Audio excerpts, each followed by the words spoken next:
Hey guys, welcome to chessroots.com. Today in this live class I'm going to show you a game which was played between Cheparinov and Yilmaz Mustafa in Reykjavik Open Tournament 2013.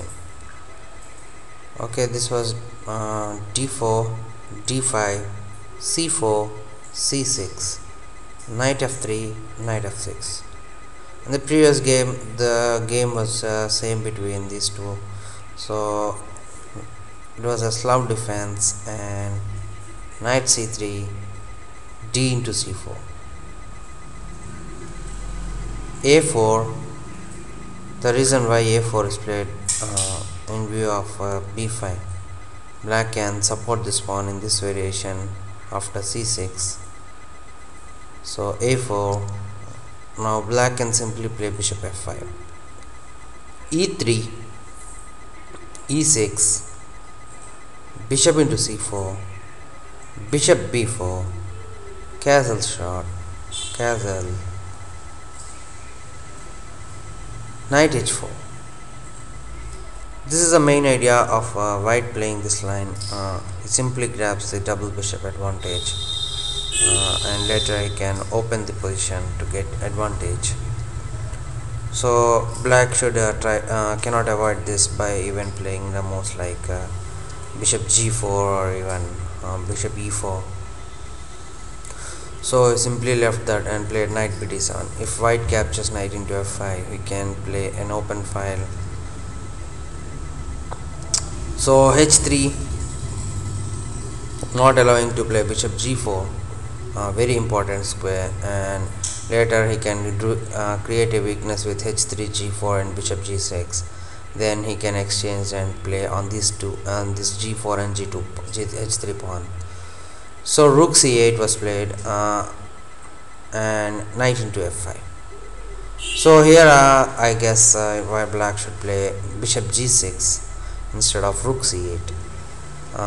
Why? Because after knight g6, h g6, maybe a moves like queen c2 or something else. Now this position white is slightly better, but black can still hold on. This the pair bishop advantage of white is not that much effective in this position, and the attacking on the king side is pretty harder than after capturing knight into f5, this bishop having free target on f7. Now there is no much scope. Black can even counter the moves like a6 and c5. So I think bishop g6 should have been played here. Even rook c8 is also equally good, but after knight f5, ef5, now white is having some target on f7 and a weakness on f5. So here white played a very good positional move, queen f3. The reason why this is very good, because first of all he is preventing knight e4, knight d5, and attacking this pawn on f5, and also indirectly attacking f7, and now he is threatening forced to capture queen into f5. So he was forced to support this pawn like by playing g6. After g6, now there is a weakness of the king side, so immediately white will play a good move by playing g4. See, now the position is very good for white. Now this, after playing a move like e4 later, this bishop will have a very good squares, and the f7 is very weak. So black should react something faster to close this diagonal of bishop on c4, or even should not allow this bishop on c1 to come and activate the position. So f into g4 is forced, h into g4, bishop e7, king g2. Now is just threatening to play rook h1, queen h3, g5 like most, or even more moves like bishop e2, later after g5, knight h5, bishop e2, knight b6, bishop b3, queen d7, attacking this g4 pawn, a5.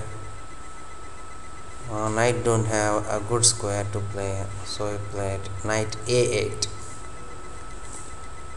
There is no queen into g4. After queen into g4, knight into g4, he will simply take a into b6, winning the piece. So g5, knight e8. Now see the bishop on b3, how much active is this, whereas the pawn on e6, and if we played a move like bishop g6, then this bishop really don't have any good squares in that moment. So now played knight e4. Now I think there is an interesting variation. One should consider this position, most like e4. Why I said e4? Because simply giving this pawn on d4. See, after capturing this pawn on d4, the first thing is this bishop can be activated.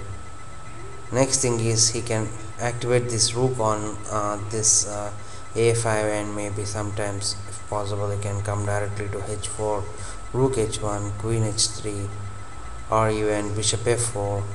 And the main thing for giving this pawn is black's only counter is to prevent is to close this diagonal of this bishop on b3 by playing knight c7 and knight d5. Black will achieve that closing of this diagonal, so he won't should not allow that. So e4 is like interesting. There are lots of plans for this move. After queen into d4, white can even play moves like rook a4 first, because there will be a queen b4 threat. So rook a4, queen e5, maybe bishop f4. Now rook h1, queen h3 will be a very decisive attack. Now there is no knight c7, knight d5 closing this diagonal. So for the pawn, white will get ample advantage in this position. So this was so he played knight e4, knight c7. Now he's planning simply to play knight d5, rook h1, knight d5, bishop d2, bishop d2, knight g7. Now I think in this position at least black should have tried something like some moves like f5, maybe a little bit interesting, but can be played. f5 looks very risky, but the point is after g into f6 he can open this rook file, and bishop, knight, everything opens, and this diagonal is already closed. And if you won't capture and place like moves like knight c3, then he can simply play maybe rook d8, supporting this d knight, d5 knight, and even knight c7.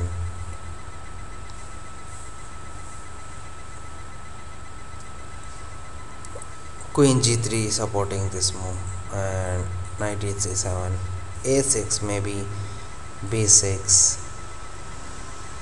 So black can at least try a move like this. Even f6 instead of f5, even f6 can also be played. After f6, knight c3, f g5, knight into d5 is interesting, and maybe winning also. After c into d5, queen into d5 wins the pawn, and these two pawns are very strong. So after rook into f3, knight f6 check wins the game. King h8 is rook h7 checkmate, or king f8, knight into d7 check, king g7, king into f3 wins the game.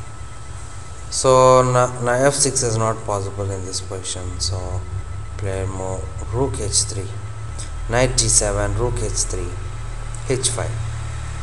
Now black is actually like just overthrowing of this position and played h5, such that he is afraid of playing rook a h1.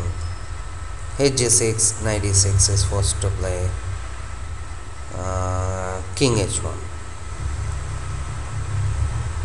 So here there is one more interesting variation that white can immediately win the game.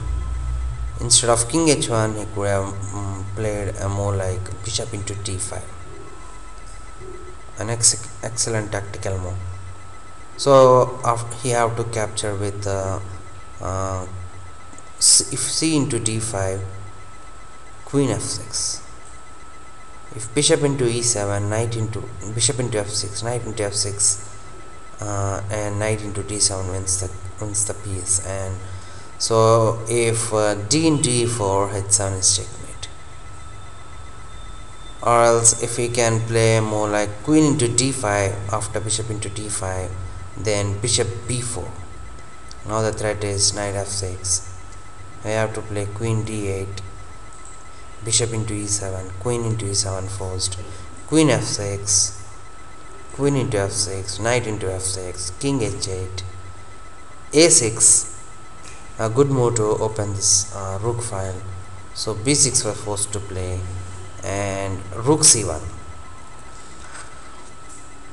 This position is clearly better for white in view of this knight on f6, pawn on h6 is simply controlling all the squares of black. Even this king on h8 cannot come into gameplay. So he need to play a move like knight c7, knight e8 to exchange his bishop. So rook c1 plus play to prevent knight c7. If he play knight c7, he can simply grab rook into c6, and even after knight into a6, d5 can also be played, or even rook can also come back to c3. So if we played a move like knight g5, simply rook g3, knight h7, and knight d7 is advantage. So even now this position there is no movement for this knight, and white can simply play knight e5 and knight into c6, and b4 also can be played. So here in this position what he played is king h1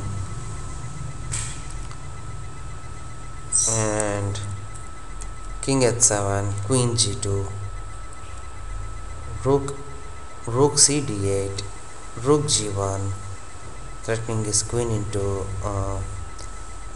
queen knight g5 like things, f4, knight g5 maybe, bishop into d5 is also possible, rook g8, f4, f5 was played, and knight c3 is the only move.